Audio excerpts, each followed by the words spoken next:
17 members of the Republican caucus strongly support access to quality health care for the women and the children of the state who need it most. And we made history sponsoring the state budget from the minority, closing an $11 billion deficit without raising taxes.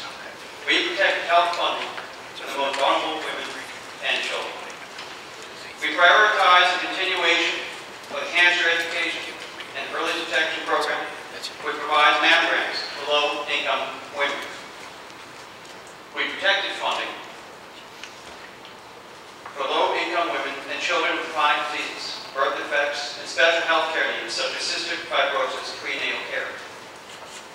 And while we supported these priorities, 19 members of the Democratic caucus, the majority party, opposed the budget and the nearly $26 million in targeted funding for women and children. The proposed legislation before us would transfer $7.5 million from the state employees prescription drug program.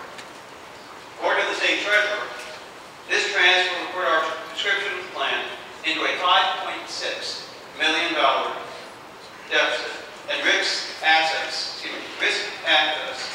needed medication for women and children and the families of our rank and file public employees. Republicans responsibly projected funding for mammogram screenings and prenatal care in the budget that the Democratic majority opposed. Today, we support maintaining balanced budget and full access to prescription medicine for families. Fortunate that it was not included in our budget document. That said, at this point, we clearly can't spend money that doesn't exist. The source that we found, unfortunately, has not been identified as a source that we can't use. So I would like to offer and suggest another source of funding. I'd like to suggest that we take a look at increasing our own contributions to our health plans in the coming year and use that savings as a way to fund family planning in the coming budget, because it is critical to me and to many of us in this room that women do have access to care. For many hours and many days in May and June, I watched numbers come in and come out and disappear. $65 million for the Bergen County Blue Laws. Nobody's ever given me an answer of how that just disappeared. So to sit here and say we physically can't find the money is plain wrong. Because I sat there and we got the scorecard from the administration. It's no different than every other year. Numbers shift constantly right to the final document is prepared. And I want $65 million to walk right down the street with no replacement. Very easily, we could have found a way to put $7.5 million into that budget document. Final thing I just want to say is to my friends and colleagues on the other side of the aisle, I know many of you deep down want to vote for this and have the compassion to vote for this and know it's the right thing to do. Do the right thing today. Don't let politics get in the way.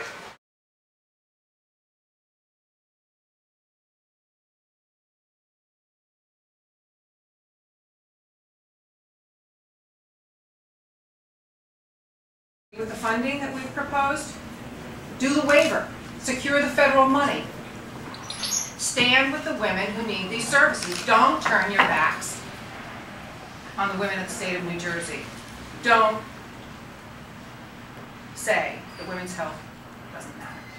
So we will be hearing legislation in the Assembly and Senate in the coming month, and in the Assembly I am here to tell you that I expect that we will be voting on this on October 25th on these two pieces of legislation that will go back to the governor's desk, and we'll ask him to take action again.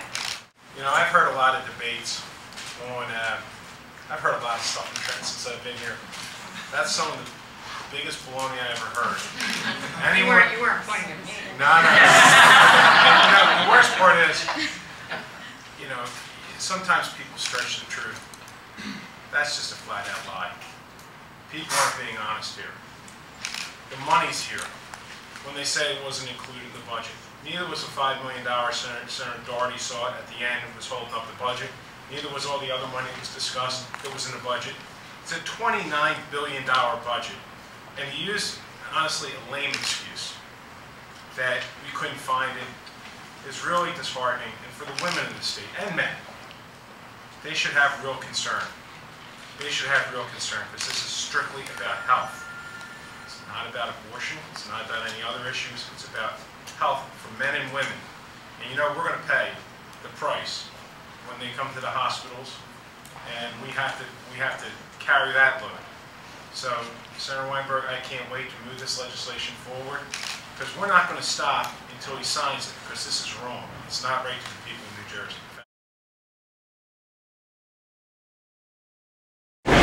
Once we review the information, we'll make any determinations if there's a need for subpoena. We'll do that once we get the document. The reason we needed to do the subpoena to start with was we were asking for documents, and Senator Brown was giving extensions, and we still weren't providing the information. So we wanted the governor to take it serious, and I think he did. And, you know, he was giving me good faith his word that I'll have the documents on Wednesday, so I'm going to give him a chance to demonstrate. This is step one. You know, no one's ruling out the possibility of doing subpoenas in the future. But for now, look, we're not looking for a political circus, we're looking for answers. And all we wanted was some information, and he's providing that.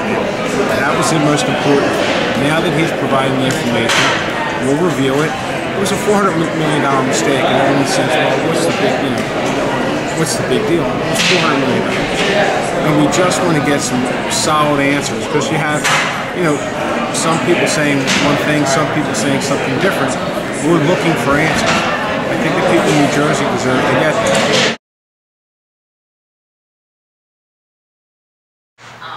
So it is very clear, it is very obvious, and we must not allow this to happen. We saw what happened with oil. We should have learned. We learned what can happen. We've got to stop at the borders. Liberty Natural Gas is an important project for New Jersey right now. Few other proposed projects can have both the impact now on jobs for the state and also for the coming year in the two-tier development.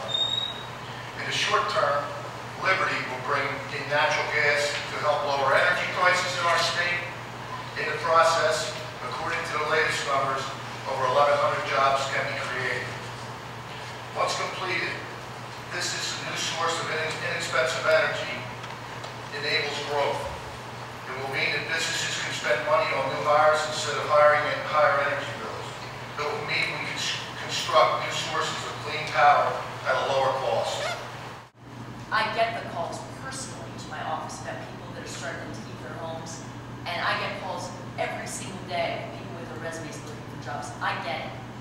But I'm telling you, you should not be so certain that Liberty, who filed for bankruptcy in March of 2009, is hiring our folks. We absolutely need to create jobs, and we need to lower taxes. We need to pass that reform package that's been lingering in this legislature to change this state so that we aren't ranked 50th out of 50 every single year. No doubt about it. But I'm not so sure this project is everything you think it is.